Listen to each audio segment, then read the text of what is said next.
A ver, por aquí tengo otra pregunta. Abuelo, ¿cree usted que la inteligencia artificial va a acabar con nuestros empleos?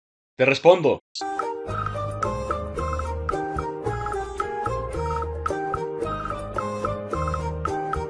Te voy a contar una historia. En la ciudad industrial de Cantalapiedra, la llegada de la inteligencia artificial y la automatización comenzó a cambiar el panorama laboral. Fábricas y empresas empezaron a adoptar tecnologías avanzadas para mejorar la eficiencia, provocando preocupación entre los trabajadores sobre la seguridad de sus empleos. Juan, un operario de maquinaria con décadas de experiencia, comenzó a notar cómo algunos de sus colegas eran reemplazados por máquinas. Los rumores sobre despidos masivos se esparcían por la fábrica. Juan y sus compañeros, preocupados por su futuro, se sentían impotentes ante la inminente ola de cambios. La comunidad laboral, liderada por Juan, decidió actuar para exigir garantías de sus empleadores. Querían respuestas sobre cómo la introducción de la inteligencia artificial afectaría sus vidas y qué medidas se tomaría para asegurar su bienestar. Los directivos de la fábrica acudieron a reunirse con los trabajadores. Explicaron que aunque la inteligencia artificial era una herramienta poderosa, también comprendían la importancia del factor humano. Propusieron un plan para capacitar a los empleados en nuevas habilidades y tecnologías. Juan, aunque escéptico, decidió participar en los programas de capacitación. Aprendió sobre operaciones básicas de software, mantenimiento de robots y análisis de datos. No fue fácil. Enfrentó desafíos y momentos de frustración, pero poco a poco comenzó a ver las posibilidades que la nueva tecnología ofrecía. Con el tiempo, la fábrica se transformó. Algunos trabajos desaparecieron, pero se crearon nuevos roles. Juan se convirtió en un técnico de mantenimiento de robots, utilizando sus nuevas habilidades para garantizar que la maquinaria funcionaría de manera eficiente.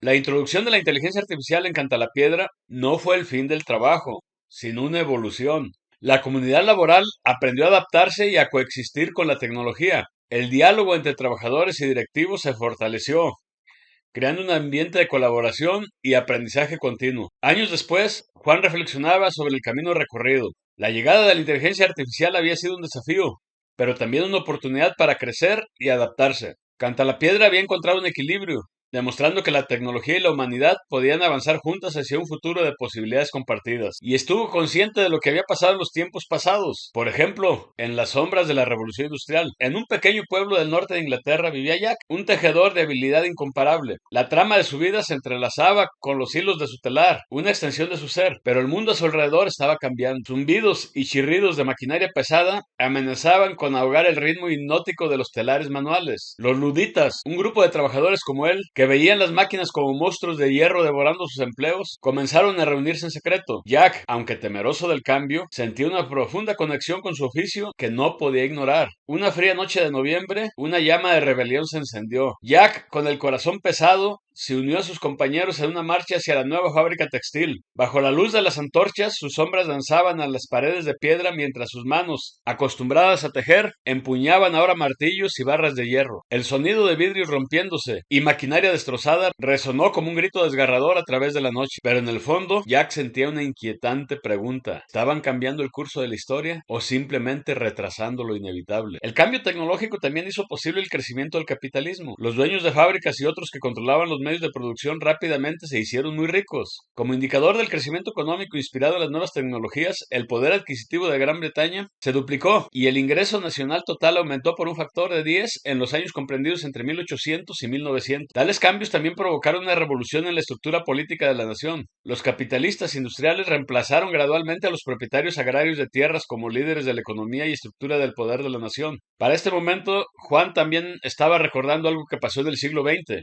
En el crepúsculo de una era, estaba Thomas, un veterano guardavías que observaba desde su modesta caseta la construcción de la nueva vía del tren de alta velocidad. Cada mañana, al alba, se situaba en su puesto, una taza de té humeante en sus manos curtidas y contemplaba con una mezcla de asombro y temor el avance implacable de la modernidad. El tren de alta velocidad, una maravilla de la ingeniería, prometía conectar ciudades y pueblos en un abrir y cerrar de ojos. Pero para Thomas, cada riel colocado era un clavo más en el ataúd de su carrera. Había dedicado su vida a los trenes, conocía cada señal y cambio de vías como si fuera parte de él, pero ahora la tecnología amenazaba con hacerlo obsoleto. Una mañana, mientras observaba el trabajo, un joven ingeniero se acercó a él. Será increíble, ¿verdad? Dijo con una sonrisa. Thomas asintió, pero en su corazón una tormenta de incertidumbre y miedo se agitaba. No podía compartir el entusiasmo del joven. Para él, cada nuevo avance parecía un paso más hacia su desaparición. La noche antes de la inauguración de la línea, Thomas caminó a lo largo de las relucientes vías. La luna iluminaba su camino, lanzando sombras alargadas en las señales y postes,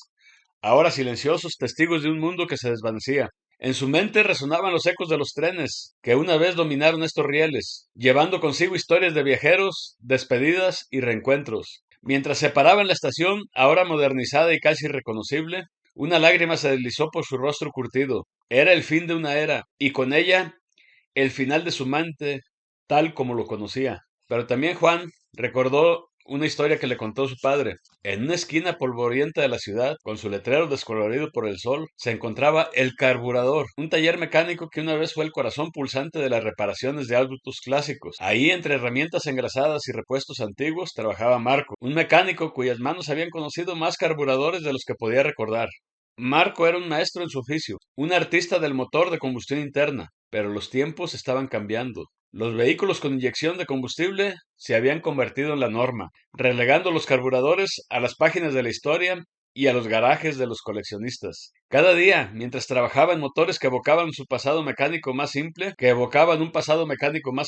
Marco reflexionaba sobre su lugar en este nuevo mundo automotriz. Los carburadores son como el buen vino, solía decir a los jóvenes aprendices que ocasionalmente pasaban por el taller. Hay que entenderlos, vestirlos, sentirlos, ajustarlos con precisión. Pero el mundo ahora prefiere la cerveza rápida y fácil de la inyección de combustible. A pesar de su nostalgia, Marco no podía negar la eficiencia y la precisión de la tecnología moderna. A veces se encontraba a sí mismo admirando la elegancia de un sistema de inyección de combustible, aunque siempre volvía a su amor por los carburadores. Un día entró al taller una joven con un auto clásico heredado de su abuelo, un vehículo que necesitaba atención especializada. Mientras Marco trabajaba en el motor, compartió historias de su vida, de los autos que había arreglado y de cómo cada carburador tenía su propia personalidad. Los carburadores pueden ser caprichosos, explicó, pero hay una belleza en entender y corregir sus caprichos. Es como mantener una conversación con una vieja amiga. Cuando terminó el trabajo, la joven, impresionada por la destreza y pasión de Marco, le preguntó si alguna vez pensó en modernizarse. Marco sonrió y miró a su alrededor, a su taller lleno de recuerdos y motores del pasado. La modernidad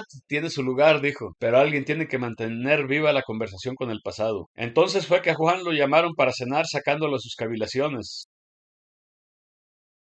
A ver, te voy a pedir que te suscribas, que me apoyes, ya que estoy cerca de cumplir con los requisitos para poder monetizar mis videos, que le des like, que actives el icono de la campanita para que te des cuenta cada vez que se estrene un video, que me dejes comentarios, que te suscribas. Es gratis y además es libre de impuestos.